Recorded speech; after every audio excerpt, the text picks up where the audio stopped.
Welcome to the MAM Journals. Here today on a road trip with a friend who's come to pick up his new bike, and we had a good trip down. And as we drove down, I reflected on the fact that he's been a friend of mine for 30 years, and most of the advice he's given me over the years has been very sound, but some of it is less so.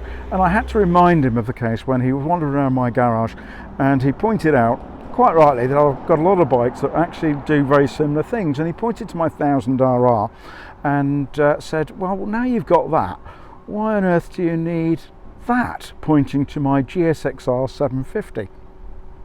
I reflected on his advice, and then I thought, yeah, he is right. I'm much better at buying bikes than I ever am at selling them, and maybe I should have some sort of rationalisation and get rid of a few bikes. I sold the bike. About 6 months later, I woke up in the middle of the night and thought, that was an incredibly stupid thing to do, because a 1000RR doesn't really get interested on the road at anything like speeds at which you have any chance of keeping your liberty or your licence. And I've had a few doses of hospital food. I didn't like it very much, and I'm pretty convinced I won't like prison food any better. So I can't really ride the 1000 at anything like its potential, whilst the 750 Suzuki is a bike that can ride both on the track and on the road at speeds where you've reasonable chance of staying out of prison, which is always a good thing. So, Mr. Tim Harvey, you are accused of giving me duff advice. Do you plead guilty or not guilty? Guilty as charged, Your Honour. Take me away. There was method in my madness, though, because I knew if I sowed the seed about you getting rid of the GSXR 750, a bike I'd always wanted, by the way, I might just get a call in a couple of weeks from you saying, Tim, I followed your advice and would you like to buy that bike? Unfortunately, you did take the advice and sold the bike, just not to me. So I'm redressing that error a few years later. Well, very interesting. We're here at Yamaha Crescent, but we're not actually buying a Yamaha, are we? So would you perhaps like to tell me quite how you can justify that? Well, if you remember, Crescent used to be Suzuki. They used to run, in fact they still are, I think, at the other shop, but they ran the Rizla Suzuki Superbike team. And so it's no small coincidence that I find myself at Crescent picking this bike up. I finally got myself a GSX 750. I think the perfect road track bike. I've had thousands, I've still got 1000. Any mere mortal that can get the best out of 1000, I think, is a better man than I am, certainly. And although they are great, giggle bikes for sheer acceleration and power, the most fun I think I've ever had with a track bike was with an ex-Honda Britain V&M Honda 600 Supersport bike, which was an ex-Mike Edwards British Supersport bike, which I bought direct off V&M.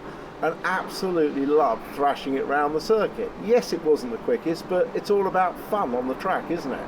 So I think the 750 is an ideal middle ground, and we're still talking 135 horsepower at the rear wheel, so we're not talking about a slouch.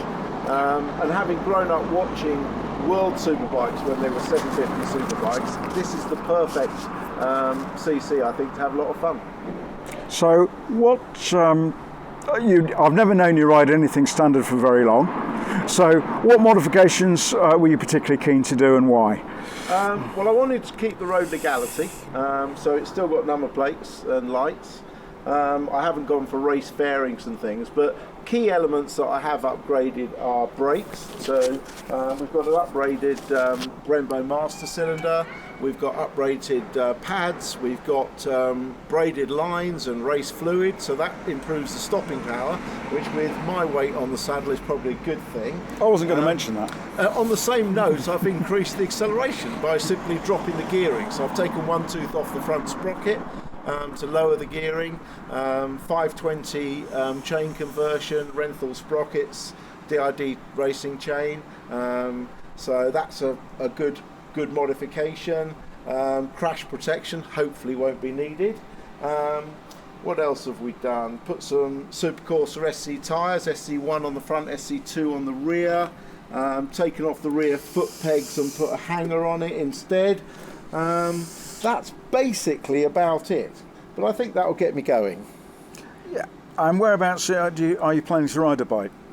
Well, this is going to have a little pampered life because I'm hoping to keep this. I haven't quite told him this bit yet, but I've got a friend who has a very nice villa just 20 minutes from the fantastic Portimao circuit in Portugal, and I'm hoping to keep this in his garage so that when I pop out there I can nip down to Portimao and do a few track days, but it'll also do some UK days as well. Sounds like a cunning plan. Although I've obviously had fun pulling Tim's leg about this bike, I mean, it is a thing of beauty. It's a really nice 2015. You've just grown out. Which is I think it's called the L5, and in Tim's normal style, he's obviously had it upgraded for track use because I suspect it'll spend a bit of time on the road and probably a bit more time on a track somewhere. So the normal thing that people do when they get them ready for track is the first thing they start with is the brakes, and they this has had an upgraded Brembo master cylinder and reservoir kit. It's had the fluids upgraded. It's got the braided lines in there, you can see the junction, and it's got Brembo Z04 pads on there as well. He's also upgraded it's got the clip-ons, Renthal grips, it's got a racing engine cover and protection, changed the exhaust hanger on that side. They've also and it's got a few Yoshimura parts on it. Other things which are probably more controversial, some people do put quick shifters on them, and indeed this is what Tim has done. The only thing I would say on that, as a sort of caveat, is I know people who, if you get it done properly, it is a really welcome addition to the bike, but it is the getting it done properly is the key to it. I've got a friend who's got a business repairing Suzuki gearboxes, and he jokes with me that he'd love me to put a quick shifter on mine, but only because he'll end up repairing it. So, and I think the trouble is people do what I call it eBay engineering.